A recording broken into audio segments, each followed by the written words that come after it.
right, let's see it. So the Bible only mentions Eve. However, there are two ostensibly contradictory creation accounts at the beginning of Genesis. One runs from Genesis 1:1 to the beginning of Genesis 2:4, and then the other runs from the second half of Genesis 2:4 to the end of Genesis 3. And in the Genesis 1 creation account, you have humanity being created in verses 26 and 27 simultaneously.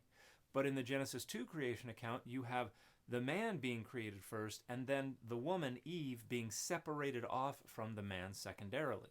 And so within early Judaism, there were a bunch of different ways to approach interpreting this ostensible contradiction. So for instance, one way was to understand the creation of humanity in Genesis 1, 26 and 27 as the creation of a single being made up of two sexes. And then Genesis 2 was the separation of the two sexes into two separate beings. That was one way to harmonize the creation accounts. Another way was to suggest that the creation of the male and the female humans in Genesis 1, 26 and 27 was the initial couple, the initial human pair, but then the woman left for some reason. And then in Genesis 2, God creates a second woman from Adam's side, and this is Eve. So according to that early Jewish tradition, Adam had a first wife who for some reason left, and then Eve was the second wife. And then centuries later, they came up with an explanation for who that was and why she left.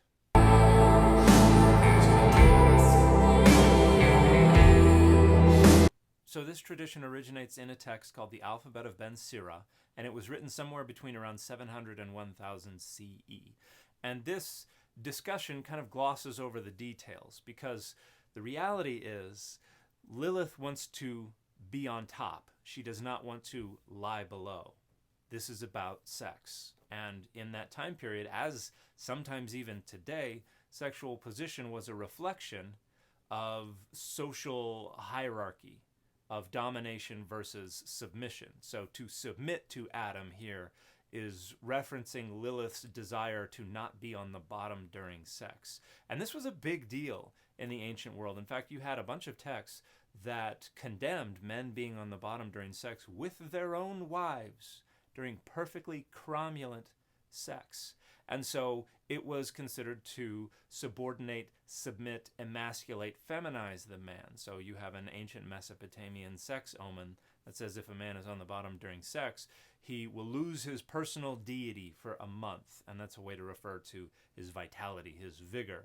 And then you have a Jewish text that says if a man is on the bottom, he will be stricken with dalaria, which is an Aramaic Hebrew word that scholars think probably refers to diarrhea.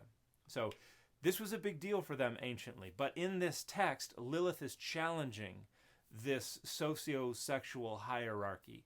And Adam doesn't like it. He says, "You are not fit to be on top. Only I am fit to be on top." So she storms off, and God sends 3 angels after her, Sinoi, Sansonoi, and Samangaloth, and she refuses to come back. And that's where we get the next part of the story.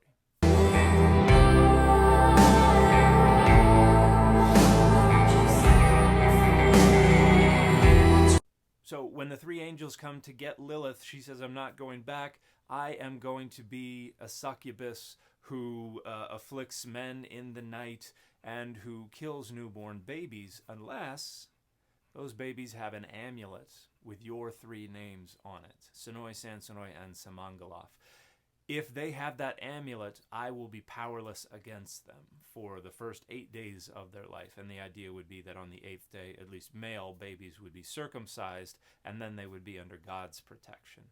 And so this is probably an etiology or an origin story for the practice of using protective amulets, specifically with those 3 angels' names on them, to try to protect babies from harm in the first few days of their lives. But this tradition of Lilith as the first wife of Adam who refuses to submit to Adam and then runs off and becomes this demon originates in this story, the Alphabet of Ben Sira, which was probably written around 700 to 1000 CE and then has taken on a life of its own since then.